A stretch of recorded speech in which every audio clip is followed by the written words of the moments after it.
नमस्कार, आप देखना शुरू कर चुके हैं जतन चंडिका न्यूज। मैं आपकी होस्ट मौली राठौर। आइए देखते हैं, देश में आएगी कांग्रेस की इंडिया गठबंधन सरकार, दीपक बैज। प्रदेश कांग्रेस अध्यक्ष ने मीडिया से कर भाजपा पर किया प्रहार। प्रदेश कांग्रेस अध्यक्ष दीपक बैज ने आज मीडिया से चर्चा की। दीपक बैज ने दावा किया कि छत्तीसगढ़ में कांग्रेस की भाजपा से अधिक लोकसभा सीट आएंगी। जिस तरह से पहले और दूसरे चरण का मतदान हुआ, अब तीसरे चरण में उससे बेहतर कांग्रेस के लिए माहौल रहेगा। 4 जून के बाद भारतीय जनता पार्टी के नेताओं का बयान भी बदल जाएगा। देश में इंडिया गठबंधन की सरकार, कांग्रेस की सरकार बन रही है। जतन चंडिका न्यूज के लिए रायपुर से मनोज राठौर और विशेष सहयोगी की खास रिपोर्ट। कि उनकी भाषण आप सुनेंगे तो सभी देश के प्रमुख मुद्दे गायब हैं। कभी सोना चांदी का बात करते हैं, तो कभी धर्म का बात करते हैं, कभी भगवान का बात करते हैं। अरे कल तो पाकिस्तान भी एंट्री हो गया। हम लोग सोच भी रहे थे आज पाकिस्तान को ला क्यों नहीं रहे, कल पाकिस्तान भी एंट्री हो गया।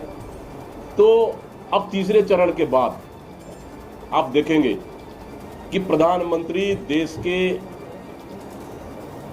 सभाओं में, जहां जहां चुनावी सभा लेंगे, वहां आपको वो गड़ियाली आंसू बहाते हुए, रोते हुए देखेंगे। ये कला है उनकी, एक कलाबाज है, इसलिए उनसे बड़ा कलाकार कोई है भी नहीं। आपने ये भी कहा था, ये भी कहा सभा में भी कई ऐसे विवाद हुए थे कांग्रेस में, जिसमें कई नतीजे में असर पड़ा था। इस बार भी कुछ ऐसे मुद्दे हैं, महासमुंद राजनांदगांव का मुद्दा हो या फिर जो पार्टी छोड़ रहे हैं सर, उसका कितना असर देखने को मिलेगा? देखिए, कांकेर की बात करें या महासमुंद की बात करें या फिर राजनांदगांव की बात करें, तीनों सीटों में कांग्रेस पार्टी बेहतर प्रदर्शन की है और इसका रिजल्ट 4 जून को मिलेगा और हम ये तीनों सीटें भी हम जीत रहे हैं। रही बात कोई पार्टी छोड़ के जाना, चुनाव है। मैं तो बोल रहा हूँ ना, भारतीय जनता पार्टी अगर 400 पार की नारा दे रही है तो इतना डरी हुई क्यों है? हमारे प्रत्याशी खरीदो, हमारे प्रत्याशी को डराओ, हमारे प्रत्याशी के ऊपर FIR करो, उसको बीजेपी में ला लो, लालच दे के ला लो, आखिर डरी हुई क्यों है? मतलब साफ साफ है, भारतीय जनता पार्टी हार रही है चुनाव और हार के डर से पूरी तरह से भारतीय जनता पार्टी बौखला गई है। रेडी?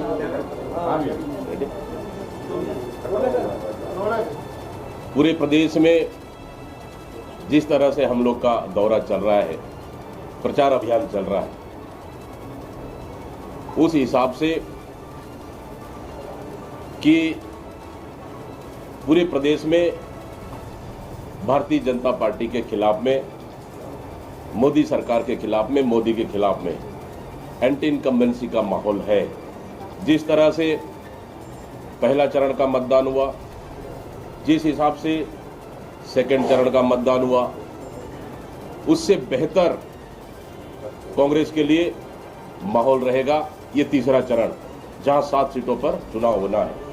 और निश्चित रूप से ये पहला और दूसरा चरण के बाद आप देखेंगे भारतीय जनता पार्टी के नेताओं का बयान और प्रधानमंत्री मोदी का बयान से स्पष्ट है कि भारतीय जनता पार्टी इस समय बुरी तरह से चुनाव हार रही है और इंडिया गठबंधन की सरकार बन रही है, कांग्रेस की सरकार बन रही है देश में।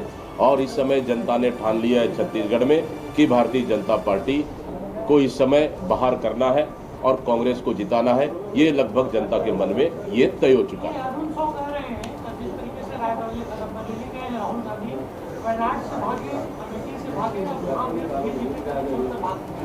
देखिए, राहुल गांधी जी देश के नेता हैं, वो चाहे देश के जिस सीट में भी लड़ना चाहे वो लड़ सकते हैं। इसमें अरुण साव का बयान कोई मायने नहीं रखता। अभी आपने बोला कि तीसरे चरण में दो बेहतर रहेगी, बोले क्या लग रहा है छत्तीसगढ़ में क्या आंकड़ा रहेगा सीट की? सीट जीतेंगे आप लोग। मैं फिर भी कह रहा हूं आज आपको कि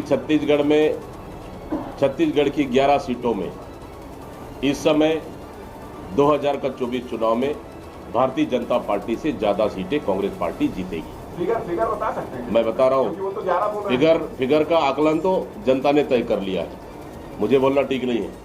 जनता ने तय कर लिया और इस समय कांग्रेस के पक्ष में जबरदस्त माहौल है। राहुल गांधी रायबरेली से चुनाव लड़ेंगे और किशोरी लाल अमेठी से लड़ेंगे, किस तरह देखते हैं? बधाई माननीय राहुल गांधी जी को। निश्चित रूप से उनके चुनाव लड़ने से यूपी में अच्छा माहौल बनेगा अच्छा मैसेज जाएगा और कार्यकर्ताओं में मनोबल भी बढ़ेगा। जतन चंडिका की लगातार सही और सटीक खबरें देखने के लिए जतन चंडिका न्यूज़ को सब्सक्राइब, लाइक, कमेंट एवं शेयर करना ना भूलें और बेल आइकॉन बटन दबाना ना भूलें। लगातार जतन चंडिका आपके लिए।